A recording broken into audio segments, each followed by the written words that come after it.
So today I'm going to talk about my current favorite premium gaming laptop, the Alienware M15 R3, which we all know is known for being a spec-heavy laptop that offers brilliant performance. I have been using this beast for quite a while now, and since we should expect the R4 to launch very soon with the all-new 11th Gen CPU and RTX 3000 series mobile graphics card, I thought why not give my long-term impressions of it. Spec-wise, you can configure the Alienware M15 up to i9 10th Gen CPU and RTX 2080 Max-Q graphics. Similarly, the display options that you have are 144Hz, 300Hz, and a 60Hz 4K OLED. The configuration that I got for myself is the Intel Core i7-10750H processor, NVIDIA RTX 2070 Super GPU, 16GB RAM, 512GB SSD, and a 300Hz refresh rate screen for around $1,800 during the Black Friday sale. This one does not have the Tobii eye tracking, so if you want that, you will have to go for the 4K LED variant, which costs an additional $170. Anyway, talking more about the design, the M15 R2 had a superb design, so it does make sense that Dell has decided not to go for a complete design overhaul with the R3 around. It has a minimalistic aesthetic, however, there are enough lighting flares that help it retain a gaming vibe. There are two color options altogether, the lunar white one and the off-black dark side of the moon. As you can see, I got this variant.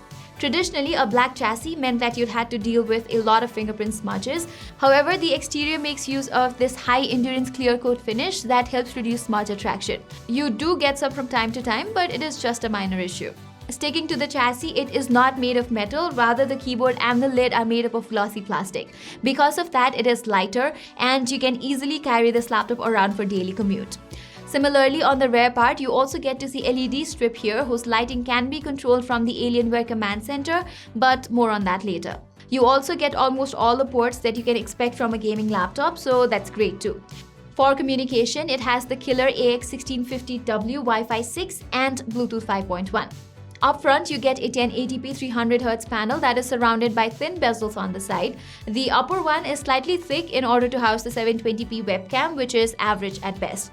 Anyway, the panel itself is a peach. The colors pop out quite well and everything seems so vibrant.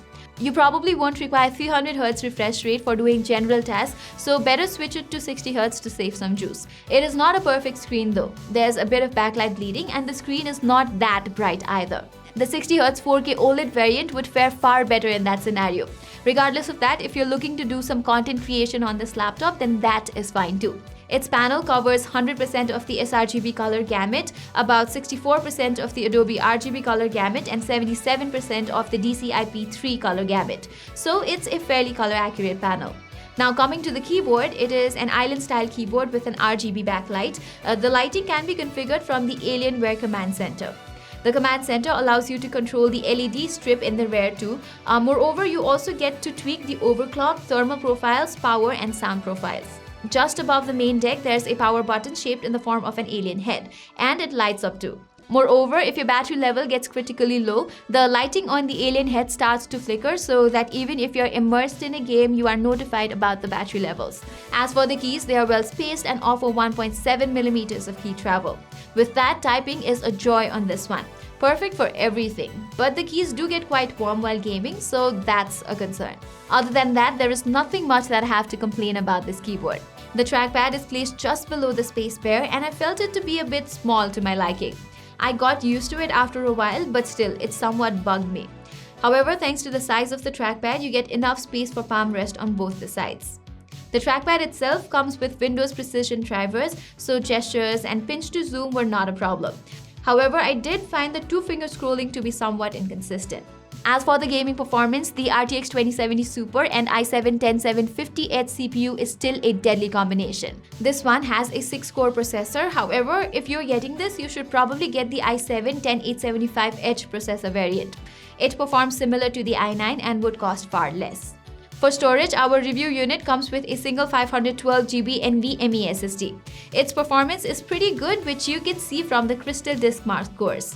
Add to that the 300Hz panel and you are good to go for casual to competitive esports. I played a few games in this laptop's turbo mode, that is fans at full speed and GPU overclocked, and the results are as follows. You can see from the stats that in each game you will be able to get very high FPS. The laptop did struggle a bit while playing Shadow of the Tomb Raider, however other games were a breeze for it. In normal titles, the 300Hz won't really make much of a difference. However, while playing FPS games such as CSGO, you will see its full potential. Opening this laptop is pretty easy too.